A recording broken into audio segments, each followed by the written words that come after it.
let me now move to the people that have ideas of where climate or adaptation money can be used. Fiona, you are with you are a UN climate champion. What do you think is where can we have the most impact in the agri-food system if we want to invest for adaptation? Where should we put the money that all these people have? Yes, thank you. Thank you very much, and thank you very much to AGRF and AGRA for hosting such a rich couple of days with a lot of expertise and highly motivated innovators and financiers all in one place. In the interest of time, I'm going to keep things really simple, which is what we need. So today is Climate Day. We are less than 8 weeks from COP27, where there will be a focus, a very urgent focus, on the need for climate finance and all of us to focus on the interaction between agriculture and food systems and climate change, which at the moment is a negative one. And we need to redress that. There is billions of finance, of willing capital, including from the Global Financial Alliance for Net Zero, which represents trillions of dollars of impact investors, to Jonathan's point, which is going to be looking for destinations in Africa to invest in. And I want to address your technology question by saying, how can we use data? So data comes up all the time. Ben from Rabobank mentioned he wants data and simplified metrics. So how can we use data to help us aggregate pipelines very, very quickly? Aggregate pipelines that are being developed by some fantastic innovators and program managers here very quickly into sizable packets, which, for example, the Green Climate Fund can take a look at.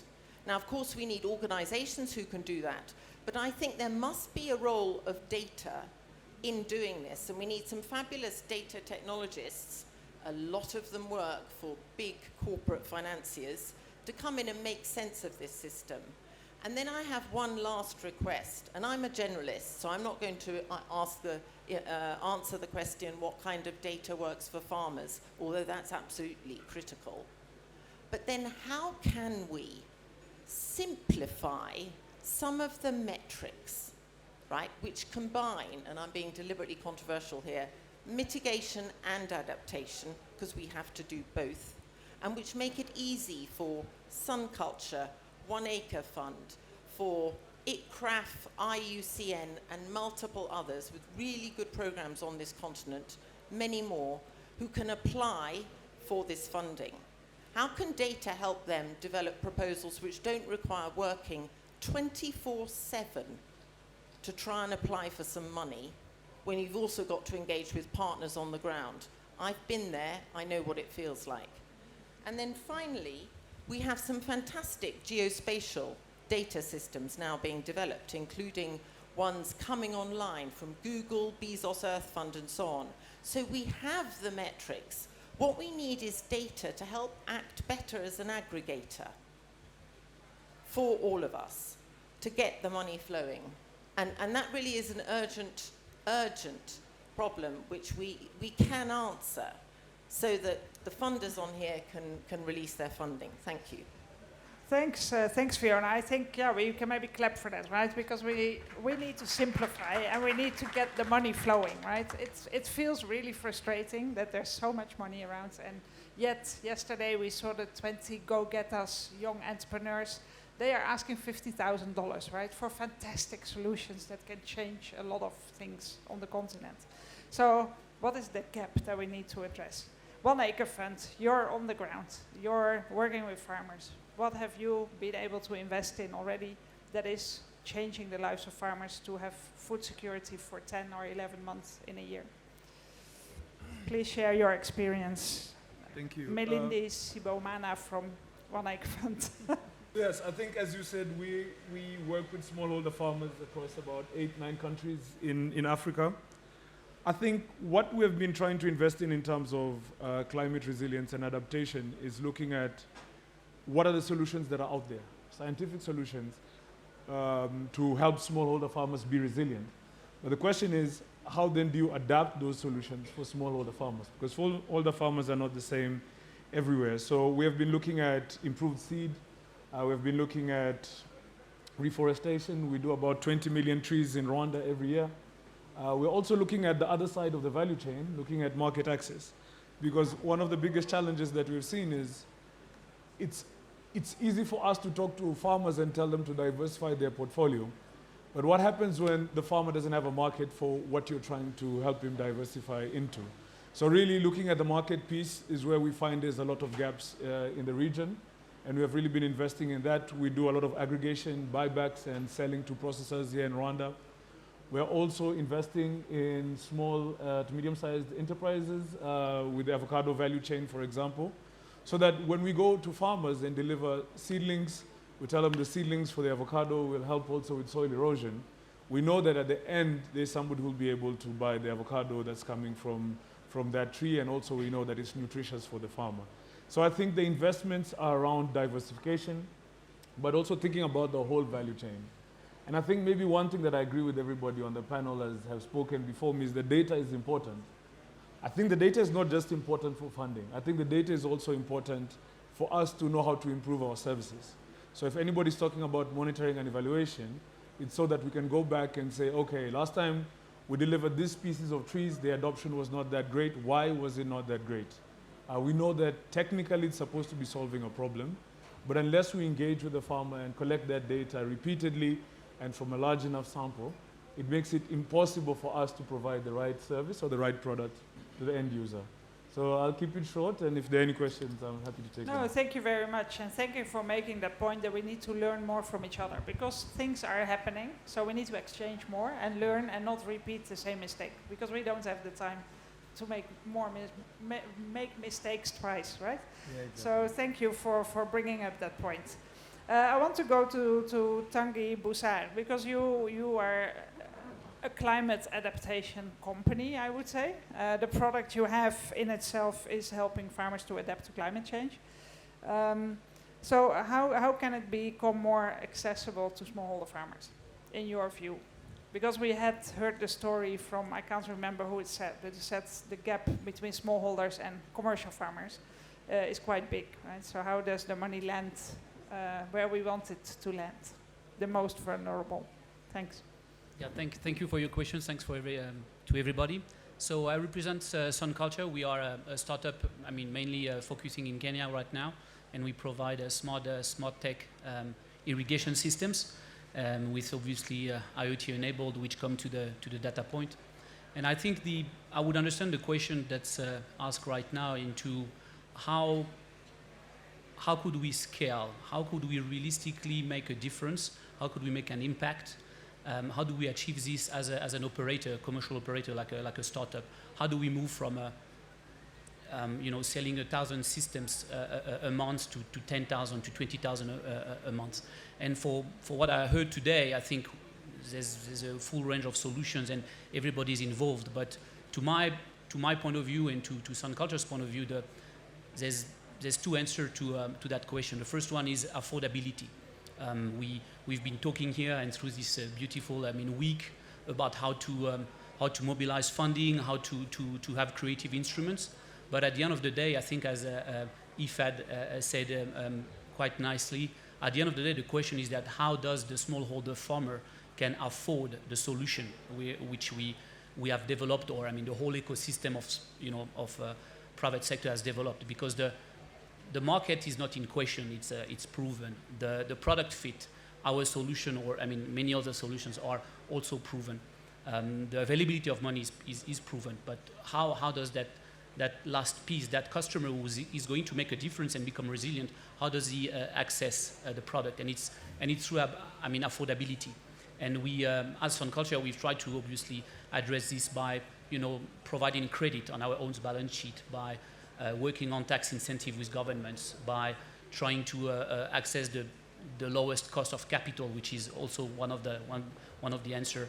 As I think Stephen was alluding to it also, how we could work with carbon credit and obviously use the existing tools such as carbon credit to siphon it directly to the customer not to us, but to the customer in order to reduce the product pricing. So that's the first piece, affordability. We need to work on these aspects for our customers to adopt those products, because data is here, and most investors which we are seeking ask us, okay, you have data, we are willing to invest, but show us numbers, show us that scale for us to be convinced.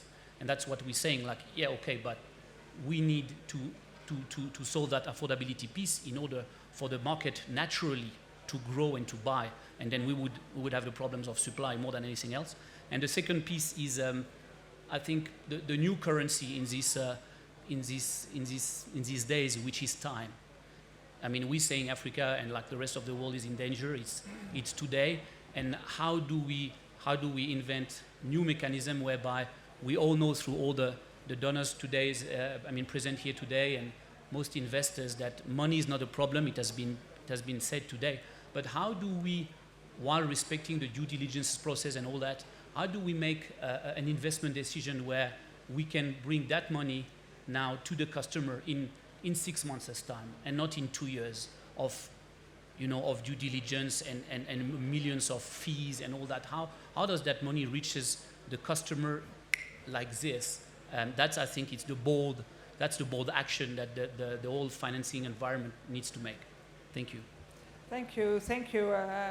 That's language close to my heart, right? How can we reduce the speed of getting deals closed? Because it's true, it's taking ridiculously long time, and I'm also looking at myself, right? Eelco, Baan from SNV. You have been quite active already in concrete climate adaptation investments and programs. What are key features of climate resilient investments and related business and revenue models that you already have seen can work? Because we have all this money around, so we need concrete ideas now. Thank you, Hedwig, and thank you also for organizing this event. I think it's very timely and very strategic.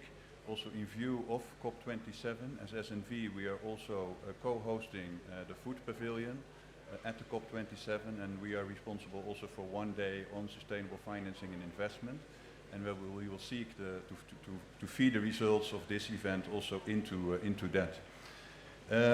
Maybe to respond to your questions, a couple of points. I like to structure it, so I have 4 key points.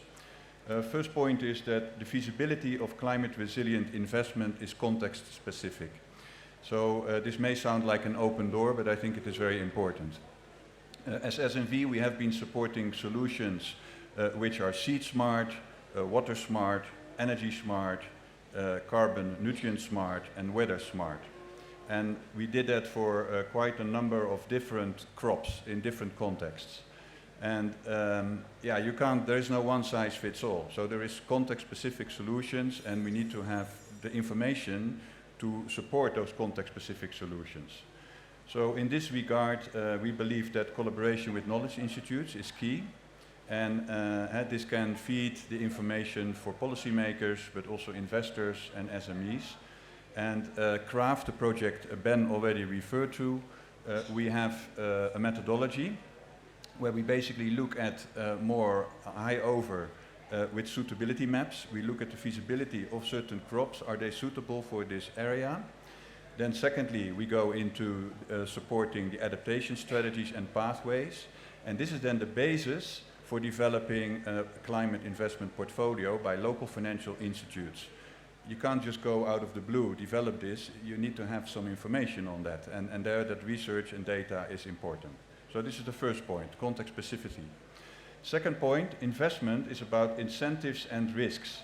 And in that, I think the needs of farmers and also of SMEs needs to be at the core. There's sometimes a tendency of being supply-driven. I think we need to be really demand-driven. If I talk to businesses, why are you investing or why would you invest in climate-smart agriculture? There's 3 reasons. One, it's a business risk. For instance, if you talk to off-takers in Uganda, they say, listen, I have a problem with my supply chain, or I'm worried about my supply chain. Secondly, it's a business opportunity.